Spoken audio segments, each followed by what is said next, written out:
Pour en savoir plus, on va en parler avec notre invité, Marc Fesneau, ministre de l'Agriculture et de la Souveraineté alimentaire, qui est notre invité aujourd'hui. Bonjour. Bonjour. Merci d'être avec nous. Et on va commencer par une image qui a marqué cet été. Ce sont des hectares de forêt détruits par des incendies. On va les voir là. C'est l'image qui résume cet été 2022, on peut le dire. 60 000 hectares ravagés par les flammes. Ce sont des pertes environnementales, c'est certain. Ce sont des pertes économiques aussi. Ont-elles été évaluées ? Elles sont en cours d'évaluation. C'est vrai que c'est des pertes à la fois environnementales et des pertes économiques. Elles sont en cours d'évaluation. Pourquoi ? Parce qu'il y a un certain nombre de forêts dont on peut valoriser le bois, même s'il a été brûlé. Donc la première urgence, c'est de nettoyer les parcelles à l'automne et d'essayer de valoriser ce qui peut l'être. Ça a été fait d'ailleurs sur un certain nombre de cas. Ce qu'on peut évaluer, par exemple, le coût de la replantation, ça c'est juste un coût, hein, une partie seulement. Des incendies du sud-ouest, Gironde et Landes, c'est environ 100 millions d'euros. Donc ça a un coût de replantation. Mais l'urgence, c'est d'abord de valoriser ce qui peut l'être, de nettoyer les parcelles pour préparer la replantation. Ça va demander du temps. Ça demande forcément un peu de temps, c'est normal, parce qu'il faut que, au fond, la nature reprenne, se stabilise, si je peux dire, et donc on sera au rendez-vous, comme le président de la République l'a dit, de la reconstruction de ces massifs. Puis il faut qu'on ait une réflexion avec les mêmes essences d'arbres, parce qu'on sait bien. C'est ce que j'allais dire. Il y a des arbres qui brûlent plus vite que les autres. Il faut qu'on ait une réflexion plus globale sur les essences, sur l'organisation des massifs pour lutter mieux contre les incendies de forêt. C'est valable dans le Sud-Ouest. C'est-à-dire des essences qui pourraient être interdites, par exemple, ou qui pourraient disparaître. C'est pas la question d'interdire. On peut aussi orienter, on peut aussi former, on peut aussi faire en sorte. Et les forestiers le savent depuis des années, puisqu'il y a un plan de replantation qui est en route, qui a été décidé sous le précédent quinquennat. C'est plus d'1 milliard d'euros qui a été fait pour faire évoluer les essences. Ici, c'est les incendies. Parfois, c'est du dépérissement forestier, je pense, à l'Est. Et donc, il faudra aller dans ce sens-là. Et puis, il faut qu'on ait, permettez-moi juste de dire un mot, qu'on ait une culture du risque incendie qui monte en latitude. Parce que finalement, on était plutôt sur le Sud-Ouest. On connaissait le risque, la défense de la forêt contre l'incendie et le Sud-Est. Mais désormais, on voit bien qu'en Bretagne, que dans la région que je connais le mieux, la région Centre-Val de Loire, que la région Pays de Loire voisine, on a eu des incendies massifs dans le Jura. Et cette culture-là, il faut qu'on arrive à la développer, c'est-à-dire qu'on ait des outils, des moyens pour pouvoir le faire. Alors justement, il y a en ce moment un plan de suppression de postes à l'Office national des forêts qui est sous votre tutelle. D'ici 2025, 500 emplois vont être supprimés. Au vu de la situation, est-ce que vous le maintenez, ce plan ?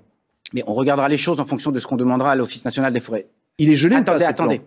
Il y a un moment budgétaire, on en parlera au moment budgétaire, mais la question de l'ONF, c'est une question centrale, puisqu'effectivement j'en ai la tutelle avec mon collègue Christophe Béchu, c'est la question des moyens humains, c'est aussi la question des moyens de replantation. C'est les questions des moyens matériels. Et donc, attendez, est-ce que vous avez besoin de ces 500 emplois ou pas ? Et je rappelle que sur les 62 000 hectares aujourd'hui qui ont brûlé, vous savez combien il y a de massifs forestiers publics qui ont brûlé ? Non. À peine 4 000 hectares. Donc il faut qu'on travaille sur la forêt publique, et il faut aussi qu'on travaille sur la forêt privée pour aider aussi les forestiers privés. Donc c'est un paquet global. Est-ce que le gel des 500 suppressions d'emplois à l'ONF est à l'ordre du jour? Est-ce que vous permettez qu'on regarde avec un peu de temps les moyens? Il faut qu'on regarde les moyens dont on a besoin. Il faut qu'on regarde les moyens dont on a besoin avec pragmatisme. C'est ça qui compte dans ces affaires. Et s'il faut répondre, si c'est moins de 500 postes, ce sera moins de 500. On regardera parce qu'il y a des besoins. D'ailleurs, l'ONF intervient aussi dans le privé pour donner des conseils. Justement. Pour avoir, mais laissons le temps de regarder les choses. C'est pas un temps qui durera des années, mais regardons les besoins, on verra les besoins. La sécheresse qui crée des situations de détresse chez les agriculteurs, ils demandent de l'aide et dans le même temps, des associations écologistes notamment dénoncent certaines méthodes de culture. Été 2022, les agriculteurs conjuguent sécheresse et détresse. Il n'y a plus rien, quoi. Il n'y a plus rien de bon à manger, c'est tout grillé. Elles vont pas se nourrir avec ça, quoi. Vous voyez la crevasse ici? On arrive à rentrer sa main dedans. Bon, c'est aussi fort, on n'a jamais vu. Là, on tape déjà dans les stocks de cet hiver. On va devoir vendre des bovins, des vaches, parce qu'on ne pourra pas les nourrir, quoi. C'est quand même malheureux, surtout que c'est des bonnes bêtes. Automatiquement, s'il y a moins d'eau, il y a moins d'herbe, donc forcément, les vaches vont produire moins de lait. Le manque d'eau pour les cultures maraîchères, mais surtout céréalières, pousse des exploitants à arroser malgré l'interdit. Ici, le maïs. Il faut qu'on fasse vivre notre famille, on a des charges à payer, les engrais qui ont augmenté. On était obligés de faire ce qu'on a fait. C'est pas bien, on en est conscients, tous, mais on le fait. La colère des hommes face à la gestion de l'eau. Pour son premier été, le nouveau ministre de l'Agriculture fait face à toutes les calamités d'un secteur. Vous avez cette année des gens qui ont pris gel, grêle, sécheresse. Et qui peuvent se retrouver à avoir perdu 20% de leur production, puis 40%. Puis 80%, puis 100%. Nous sommes une puissance agricole qu'on ne peut pas laisser les agriculteurs dans des situations de difficulté. Des difficultés qui ne touchent pas seulement l'agriculture. Devant le Conseil des ministres, Emmanuel Macron prend les Français à témoin. Pour ma part, que ce que nous sommes en train de vivre est plutôt de l'ordre d'une grande bascule ou d'un grand bouleversement. D'abord parce que nous vivons, et cela pas simplement depuis cet été, ces dernières années, au fond, la fin de ce qui pouvait apparaître comme une abondance. Vous trouvez qu'il n'a pas été anxiogène quand même? Mais la question n'est pas d'angoisser, il y a des risques sur les questions énergétiques, mais on ne va pas manquer d'alimentation. La première responsabilité du président de la République, c'est lui qui... C'est de dire les choses. Il a dit, Emmanuel Macron, fin de l'abondance. Alors moi, je vais vous poser la question en tant que ministre de la souveraineté alimentaire. Faut-il craindre la fin de l'abondance alimentaire? En France, on mange bien, on produit bien. Est-ce qu'un jour, c'est ce que dit la grande distribution déjà, on va manquer de lait, d'huile, de viande? On ne manque pas en quantité, en production initiale, même si on a une récolte qui est plus faible. Ça montre d'ailleurs que quand on a une puissance exportatrice, quand les périodes sont moins bonnes, on garde de quoi se nourrir. Donc il ne faut pas simplement assurer son besoin, il faut assurer un peu plus, nettement plus que son besoin pour pouvoir, en cas de problèmes comme ceux que nous rencontrons, pouvoir faire face. Donc on exportera moins cette année. Deuxième élément, la difficulté dans laquelle se retrouve un certain nombre de producteurs, c'est de ne pas être payés au prix qui rémunère leurs produits. On le voit sur le lait en particulier. La question n'est pas. Oui, mais ma question. Attendez. Mais la question n'est pas d'avoir du lait. Est-ce qu'on va manquer de lait? Non, mais la question n'est pas d'avoir du lait. La question, c'est d'avoir des producteurs qui continuent à trouver leur rémunération, parce que s'ils ne trouvent plus leur rémunération, ils vont vendre leurs animaux. S'ils sont pas assez bien payés. S'ils sont pas assez bien payés, ils vont vendre des animaux, et là, il y aura moins de lait. Et donc, à ce moment-là, en plus, ça fera un effet sur le prix. Je pose ma question. Est-ce que, à l'heure qu'il est, ou dans les semaines qui viennent, il n'y a pas de risque de pénurie en tant que tel. Le risque de rupture de la chaîne, il existe quand il y a un problème de rémunération. C'est pas un problème de quantité initiale, c'est ça que je veux vous dire. On ne manque pas de produits. On a une récolte de céréales qui est plutôt à niveau. Mais quand vous dites rémunération, on sait bien que ce sont les industriels ou la grande distribution qui font que les agriculteurs sont payés bien ou pas assez bien. On parle beaucoup de Total qui doit faire des efforts pour l'essence, par exemple. Est-ce que vous demandez, par exemple, à Carrefour, à Leclerc, de faire des efforts pour mieux payer les agriculteurs? Mais il me semble que les efforts pour tenir l'inflation, ce que fait le gouvernement avec un plan qui a été proposé, amendé, soutenu par la Première ministre et par la majorité, et par un certain nombre d'autres d'ailleurs, c'est un plan qui vise à contenir l'inflation. Et donc chacun doit faire sa part. Et donc la grande distribution, et donc les transformateurs quand ils le peuvent, il faut que les efforts pour contenir l'inflation soient faits. Et donc bien sûr. Vous dites à Carrefour comme à Total, quoi. Mais il me semble que c'est la même logique qui s'impose. C'est dans cette période où les Français sont inquiets et où la rémunération de la chaîne alimentaire n'est pas satisfaisante, vous avez aujourd'hui des prix du lait où on vend le litre à moins de 70 centimes. À moins de 70 centimes, on ne rémunère pas le prix du lait. On devrait plutôt, d'ailleurs je vois qu'un grand distributeur a dit, ça devrait être plutôt vers 1 euro. Et donc il faut qu'ils fassent la part, mais ça peut pas être sur le dos des agriculteurs. C'est à eux de faire la part du chemin pour faire en sorte que l'équilibre économique se trouve. Les consommateurs doivent s'attendre en tout cas à une augmentation du prix de l'alimentation. C'est déjà le cas depuis quelques semaines. Il va y avoir un chèque inflation qui va être versé aux familles les plus modestes à partir de septembre. À l'origine, on parlait d'un chèque alimentaire. L'idée d'un chèque alimentaire est-elle abandonnée? Non, mais l'idée, d'abord, on prend les choses dans l'ordre dans cette affaire de l'inflation. Vous parlez déjà d'un projet qui a été voté cet été et qui va se mettre en œuvre au mois de septembre. On en verra les effets, on verra aussi les effets de l'inflation. Et l'idée qu'on puisse aider les plus modestes à accéder à une alimentation. Et deuxième élément, à accéder, et c'est pas la moindre des choses, à une alimentation de qualité. C'est-à-dire qu'il soit suffisamment diversifié. C'est-à-dire sur certains produits bien ciblés. Il me semble que c'est un élément de pouvoir accéder à des fruits et légumes frais. C'est un élément qui est un élément sanitaire, de santé publique. Une liste de produits délimitée. Et donc, on regardera dans les mois qui viennent, mais ce qu'il faut regarder d'abord, c'est ce qu'on fait à la rentrée. On fait un effort significatif au travers du chèque inflation, 100 euros plus 50 euros. Donc le chèque alimentaire pourrait avoir lieu en 2023, par exemple. C'est dans cette perspective-là que la question devra se poser, me semble-t-il. 2023. Oui, c'est dans cette perspective-là. Mais il faut le faire aussi dans une logique qui soit une logique d'équilibre global du marché. Chacun doit faire sa part. L'État, on ne peut pas à chaque fois dire c'est à l'État de faire. Il faut aussi, ce que j'ai dit tout à l'heure, que les opérateurs fassent leur État. À propos de l'État, les éleveurs, notamment, disent « Nous, avec la sécheresse, on a subi d'énormes pertes ». Ils l'estiment, pour l'un des syndicats, à 3 milliards de pertes. Va-t-il y avoir des aides directes financières aux agriculteurs versées par l'État? Alors, il y a d'abord ce que j'ai annoncé la semaine dernière. Oui. Qui est une première mesure. C'est une mesure parce que la vérité, c'est ce que disent d'ailleurs les aides de la PAC qui vont être devancées. Oui, mais je le répète, parce que les éleveurs, ils ont un sujet devant eux, c'est de ne pas avoir la trésorerie pour pouvoir payer l'alimentation du bétail que parfois ils se fournissent en cette alimentation. Ils se fournissent en cette alimentation en octobre, novembre, décembre, et là ils sont obligés de le faire dès aujourd'hui. Donc, on a accéléré les avances de la politique agricole commune. C'est au 16 octobre, il y a 1,5 milliard de plus de trésorerie qui sera faite. Deuxième élément. La question différemment. Est-ce qu'il va y avoir un impôt sécheresse? Non, il n'y aura pas d'impôt sécheresse. Mais alors, deuxième élément, on sera au rendez-vous de la solidarité. Je vais vous expliquer comment. D'abord, les calamités sécheresse, qu'on active dans une temporalité beaucoup plus rapide pour faire en sorte que ça soit pas dans 6 ou 8 mois que ces calamités soient mises à l'œuvre. Les calamités, il y a des critères. Tous les agriculteurs qui ont droit aux calamités auront aux calamités difficile à chiffrer aujourd'hui, évidemment, puisque le maïs, il est encore sur pied. Bien sûr. Le fourrage, on verra ce qui sera rentré, mais évidemment, on sera rendu fou. Et ça, c'est de l'argent qui viendra compenser la perte. Deuxième élément d'annonce que je peux faire, on va moduler les critères qui étaient peut-être trop restrictifs pour faire en sorte que plus d'agriculteurs, je pense aux polyculteurs élevage, puissent accéder aux calamités sécheresse. Troisième élément, on va faire en sorte que ce qu'on appelle la taxe sur le foncier non bâti, qui est payée par les agriculteurs, soit dégrévée d'office. C'est-à-dire que par nature, les services fiscaux, départementalement, dès lors que le cas de calamité sécheresse est avéré, ils puissent être dégrévés de cet impôt. Et puis, dernier élément, on est en train de réfléchir avec la Première ministre à un fonds d'urgence, comme on l'a fait sur d'autres mesures, qui permettra de soulager, alors ça c'est de l'aide aussi, hein. C'est de l'aide directe de l'État. Aussi, tout ça c'est de l'aide, hein. Oui, mais là c'est des chèques. Oui, mais les calamités, c'est un chèque aussi. Mais là, ce que vous annoncez là, c'est un chèque de l'État. Oui, bien sûr, mais les calamités, c'est les moyens de l'État. Oui, oui. Pardon, alors, je vous laisse terminer. Les calamités, c'est les moyens de l'État et qui permettra pour les situations les plus délicates, mais ça, vous comprendrez que ça a besoin d'être expertisé, les situations les plus délicates, qu'on puisse faire en sorte qu'aucun éleveur, en particulier aucun éleveur, ne soit mis sur le bord du chemin.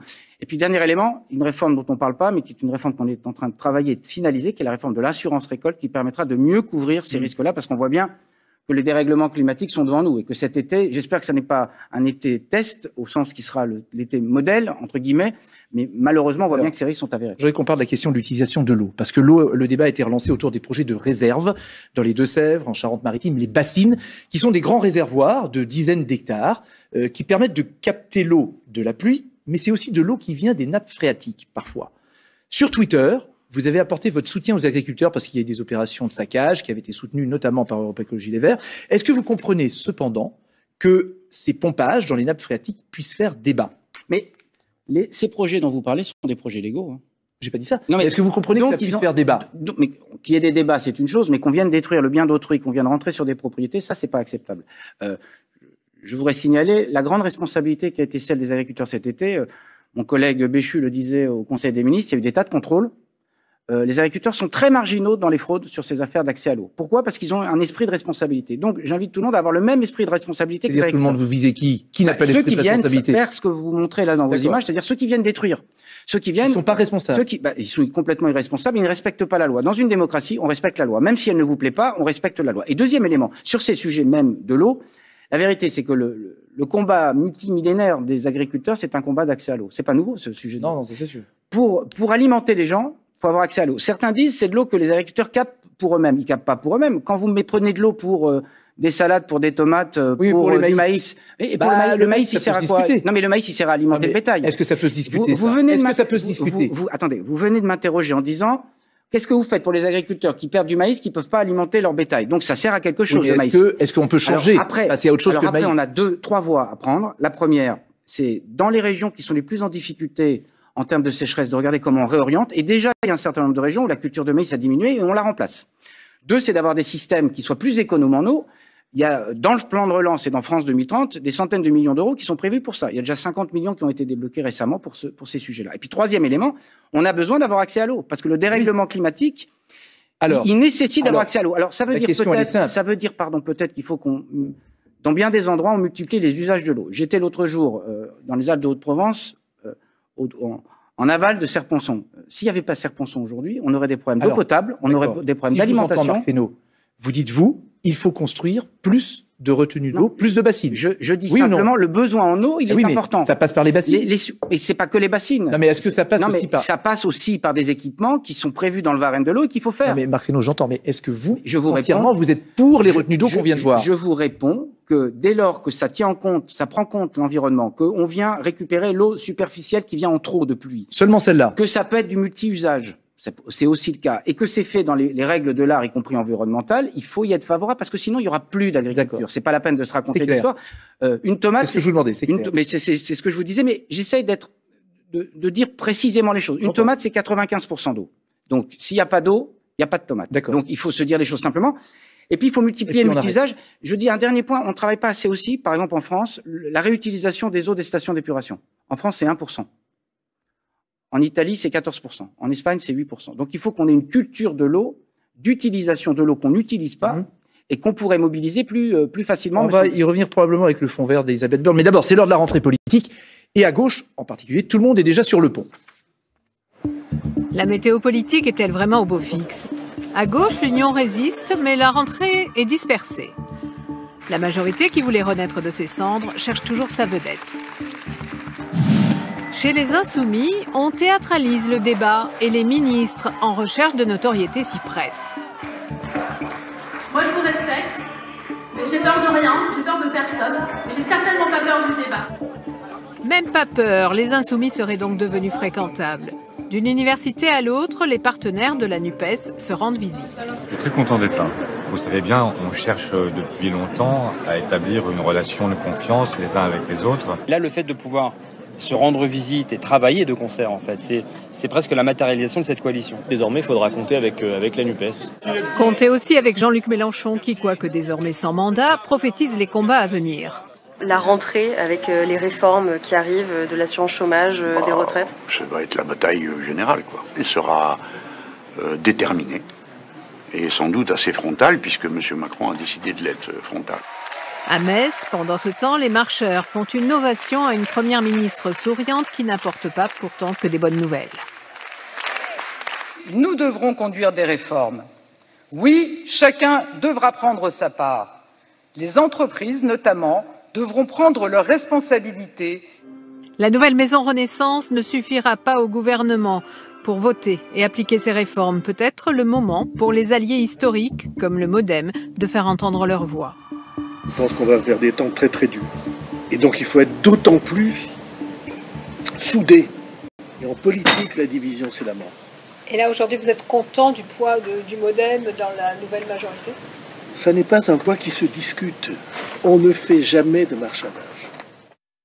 Voilà, alors on va parler de François Bayrou tout à l'heure, mais Marc Fesneau, le quinquennat, il est placé sous le signe de la transition écologique. Elisabeth Borne a commencé à détailler aujourd'hui dans le Parisien son fonds vert de 1,5 milliard avant de présenter ce qui sera son plan de sobriété énergétique.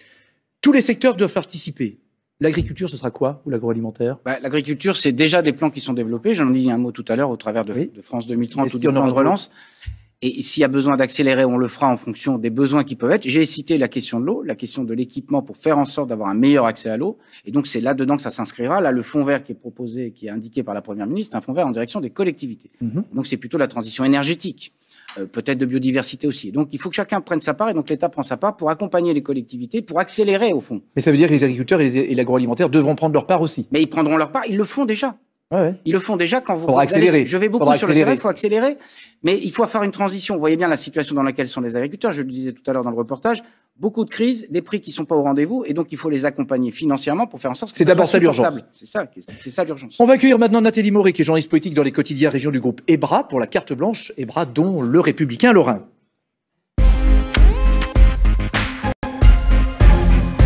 Bonjour Nathalie. Bonjour Francis. Les députés sont à peine élus que déjà certains pensent à l'avenir. Absolument. Marc Fesneau, votre parti, le MoDem, vient de déposer un texte pour voter la proportionnelle et qui sera discuté dès le mois d'octobre à l'Assemblée nationale. Alors, on peut vous reconnaître le mérite de la cohérence et de la constance, puisque la proportionnelle, c'est vraiment votre combat politique depuis des années. Mais à l'heure où vous en avez déjà parlé. Il y a des crises climatiques terribles. À l'heure où l'inflation galope, est-ce que c'était, cette proportionnelle, une priorité suffisamment urgente pour en faire votre premier texte discuté à l'Assemblée? Alors, c'est le vieux réflexe du ministre des Relations avec le Parlement. Je rappelle que pour avoir un texte dans une niche parlementaire, c'est comme ça, c'est de ça dont vous parlez, il faut l'avoir déposé 1 mois et demi avant. Mais est-ce que c'était ça l'urgence? C'est votre premier. Laissez-moi répondre. C'est ce qu'ont fait les députés du groupe MoDem, de mon groupe. Ils débattront au début du mois de septembre de l'opportunité ou non de l'inscrire. Simplement, il est toujours important de rappeler ce qu'ont été sur ces sujets-là les volontés du groupe MoDem. J'ajoute une chose. Il me semble que on a un sujet institutionnel plus vaste que la proportionnelle. La question de l'équilibre des pouvoirs, la question du travail parlementaire, la question de la proportionnelle aussi, la question du financement de la vie publique, tout ça, c'est des sujets qui sont sur la table.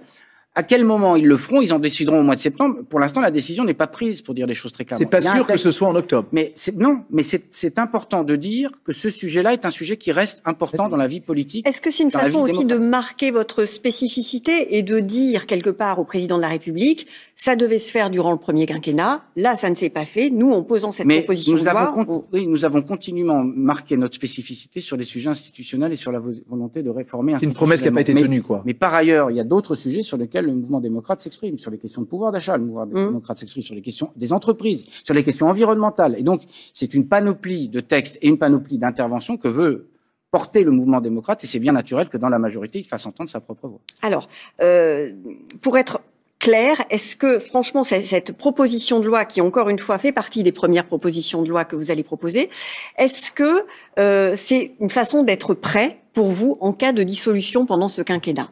Vous reconnaîtrez que ce sujet de la proportionnelle, on l'avait évoqué avant qu'on soit dans la situation dans laquelle on est à l'Assemblée nationale. Moi, je suis ministre du gouvernement. Mes collègues sont parlementaires. Je vous assure que ce qu'ils ont en tête, c'est de réfléchir aux textes qui peuvent être utiles pour le pays. La question institutionnelle est utile pour le pays, mais vous l'avez dit vous-même, il y a bien d'autres sujets qui sont utiles pour le pays dans cette rentrée qui est compliquée. Mais est-ce que vous pensez que la dissolution est un risque? Vous qui connaissez bien les équilibres. Il n'y a jamais un risque quand il y a un processus démocratique, un processus de vote. Mais on est dans une situation où je pense que la première chose qu'on doit aux Français, c'est de s'atteler à leurs difficultés. Est-ce que vous pensez que ce quinquennat va se terminer sans dissolution? Mais j'en sais rien.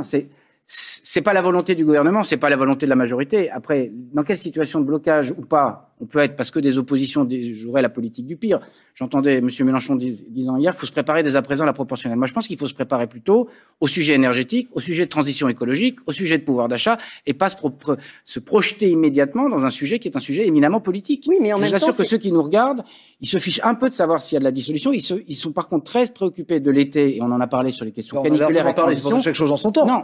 Mais pardon, mais c'est des sujets qui sont des sujets de long terme, pardon, les sujets de souveraineté alimentaire, l'arme alimentaire, c'est politique en ce moment, Nathalie. Marc Fesneau, c'est quand même vous, oui, votre groupe, c'est votre groupe qui mettez cette proposition de loi sur le tapis, donc c'est normal qu'on vous pose la question. Je vous reproche pas de me reposer la question, je vous dis que c'est la panoplie des choses, mais vous me posez la question de la dissolution. Je vous dis que le sujet, c'est de résoudre les problèmes des Français, pas de dissoudre l'Assemblée nationale. D'accord. Donc la proportionnelle, ce serait quoi? Ce serait une partie, celle que vous proposez là, ou est-ce que ça risque d'être voté? Est-ce que ce texte-là peut être voté? Il appartient au président du groupe Modem, Jean-Paul Mattei, de discuter avec les autres formations politiques. J'ai toujours entendu sur la place publique un certain nombre de formations politiques, à gauche et à droite, qui disaient qu'ils étaient plutôt favorables. Ça pourrait être voté avec les oppositions, c'est pas un problème? Mais c'est un sujet d'intérêt, comme bien d'autres sujets, c'est des sujets où qu'on vote avec l'opposition. C'est pas nouveau, hein. J'ai pas attendu le mois de juin pour penser que ce serait bien que dans ce pays, on se préoccupe de l'intérêt général, institutionnel, pouvoir d'achat, transition écologique, plutôt que d'être chacun dans son coin à se regarder en chien de faïence. Justement, vous parliez justement des équilibres. Depuis le début du quinquennat, donc depuis 3 mois, les LR, les Républicains, ont un rôle central à l'Assemblée nationale. C'est aujourd'hui la force d'appoint de la majorité. En clair, c'est eux qui ont la clé pour faire passer les réformes de votre gouvernement. Est-ce que c'est un problème? Mais on est dans une majorité relative. Toute personne qui veut faire avancer le pays sur les réformes qui nous paraissent utiles et qui nous rejoignent, sans se renoncer à ce qu'ils sont. Moi, je ne demande pas aux LR ou aux autres, ou au Parti socialiste ou aux autres de renoncer à ce qu'ils sont. Mais que dans le moment de crise que nous traversons, on ne soit pas capable de passer par-dessus les frontières, c'est un vieux combat, pour le coup, du mouvement démocrate et de François Bayrou, que celui de dire il faut dépasser les clivages. Vous voyez, tous les sujets qu'on a évoqués, vous ne croyez pas que ça mériterait de dépasser les clivages et de sortir des postures? Donc, ici, ça peut être les LR, et j'espère que dans d'autres cas, ça sera d'autres qui nous rejoindront pour essayer de réformer ce pays. D'autres, c'est-à-dire que si par exemple des lois sont votées avec le Rassemblement national, ça... Non, c'était pas à eux que je pensais. Mais vous pensiez à qui? Je pensais sur le flanc gauche. Je trouve regrettable que sur le flanc gauche, des gens qui pourraient ne pas être très éloignés sur un certain nombre de sujets, sur le Parti socialiste ou l'Europe écologique, sur la question de la transition écologique, soient dans une posture qui est une posture du non. Moi, je le regrette. Avez-vous le sentiment que votre groupe, le Modem, a moins de poids à l'Assemblée avec cette majorité relative? Il a tout autant de poids, puisque avec 50 députés, évidemment, il pèse aussi lourd que ce qui pesait précédemment, me semble-t-il. Et donc sa voix est attendue et sa voix est entendue. Dernière question, Nathalie. La République en marche, hier, avec ses 2 satellites, est en train de créer un nouveau parti qui va s'appeler Renaissance. Ça s'est passé hier à Metz, on l'a vu dans le sujet. En clair, il prépare l'après-Macron. Ça se passe sans vous. Vous trouvez ça normal? Mais le choix qu'on a fait, c'est d'être alliés, d'être liés les uns les autres, d'être solidaires et en même temps de porter notre propre identité. Donc ça se fait pas sans nous, ça se fera avec nous. Ça se fera avec nous. Vous dites c'est parce que François Bayrou, il n'y était pas sur la photo. Vous dites que il était à un moment annoncé. Il n'est pas. Vous dites que c'est pour préparer l'après. C'est pas pour préparer l'après, c'est pour préparer le maintenant. Et aussi, il y a besoin. Je ne sais pas, mais là, vous êtes dans une affaire qui est une affaire interne. Oui. Je vous assure, j'ai été de ceux qui ont mené les négociations aux législatives. Je vous assure que ça s'est fait avec un certain nombre des gens qui sont sur cette photo, présents dans de bonnes conditions d'alliance. Mais que nous portions chacun notre identité est une chose qui me paraît importante dans la diversité. On ne peut pas défendre à la fois la proportionnelle, défendre la diversité politique, la biodiversité, si vous me permettez cette expression politique, et dire tout le monde dans le même régiment. Merci Nathalie. Vous êtes le ministre aussi en charge du bien-être animal. Et la sécheresse a aussi fragilisé les animaux sauvages. Ce sont des associations de défense de l'environnement qui le disent. Elles demandent d'ailleurs le report de la date d'ouverture de la chasse de certaines espèces parce que ces gibiers-là ont été fragilisés. Quelle est votre position? Alors, c'est pas dans mon registre. Je suis bien-être animal des animaux d'élevage. Mais ça n'empêchera pas, je réponds à votre question. Je trouve que cette propension qu'on a en permanence, dès qu'on a un sujet, au lieu de se mettre autour de la table, de jeter tout d'un coup une interdiction comme ça en public, je vais vous donner plusieurs éléments. On a besoin de la chasse, y compris pour les questions de régulation de population. Vous avez une photo de sanglier qui vous regarde là. C'est des dizaines de millions de dégâts sur les cultures. On a besoin donc que ça soit régulé. Donc, évidemment, pas question de décaler l'ouverture de la chasse des sangliers. Évidemment, dans les zones qui ont été incendiées, les chasseurs se posent la question, c'est naturel et ils le font. J'ajoute que dans bien des cas, y compris dans la période des incendies, il y a beaucoup de chasseurs qui sont venus prêter, aider, apporter de la logistique aux pompiers, aux agriculteurs qui eux aussi ont beaucoup œuvré pour les incendies. Si on pouvait ne pas dresser les gens les uns contre les autres et essayer de poser cas par cas. Vous, en tant que ministre de l'Agriculture, vous dites qu'il n'y a pas d'urgence à décaler la date d'ouverture de la chasse. Il y a d'urgence et que quand il y a des cas précis, on peut se poser la question. Localement. Mais on peut se poser la question localement s'il y avait un sujet particulier précis. J'ajoute que la plupart des espèces dont on parle, c'est des espèces qui sont soumises à plan de chasse. C'est-à-dire que pour beaucoup d'entre elles, on ne peut tuer que le nombre qui est décidé en début d'année, enfin au printemps. Donc quand Julien Bayou d'Europe Écologie Les Verts dit il faut poser les fusils le temps que le gibier se reconstitue. Monsieur Bayou nous a dans la même semaine parlé de l'interdiction des jets, d'interdiction des piscines, d'interdiction de la chasse. Si on pouvait construire dans ce pays quelque chose, on a besoin avec aussi les écologistes quand je dis raisonnable, ça ne veut pas dire qu'ils ne soient pas ambitieux, de construire autre chose que de l'interdiction. On a besoin des agriculteurs pour traiter de ces questions-là. On a besoin des chasseurs pour parler de biodiversité. Il y a bien des sujets sur lesquels les écologistes et les chasseurs pourraient se retrouver pour préserver la biodiversité, pour planter des haies. Et donc, si on était plutôt que de jeter des oukases et des interdictions, à essayer de construire, ça serait parfait. Merci Marc Fesneau.